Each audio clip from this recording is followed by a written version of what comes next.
ময়ূর তার উজ্জ্বল নীল সবুজ পালকের জন্য বিখ্যাত। এই পালকগুলো যখন পাখার মতো ছড়িয়ে দেয় তখন এক অভাবনীয় দৃশ্যের সৃষ্টি হয়। এটি যেন রঙের এক জীবন্ত জলপ্রপাত।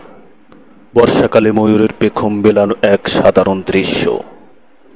অনেকে বিশ্বাস করেন ময়ূর যখন পেখম মেলে তখন বৃষ্টির আগমনের বার্তা দেয়, তাই ময়ূরকে বর্ষার এক অন্যতম প্রতীক হিসেবেও ধরা হয়। ময়ূর শুধু একটি পাখি নয়, এটি আমাদের সংস্কৃতি এবং ঐতিহ্যের একটি গুরুত্বপূর্ণ অংশ। হিন্দু পুরাণে ময়ূরকে কার্তিকের বাহন হিসেবে উল্লেখ করা হয়েছে। এছাড়া ভারতের জাতীয় পাখি হওয়ায় ময়ূরের মর্যাদা অনেক বেশি।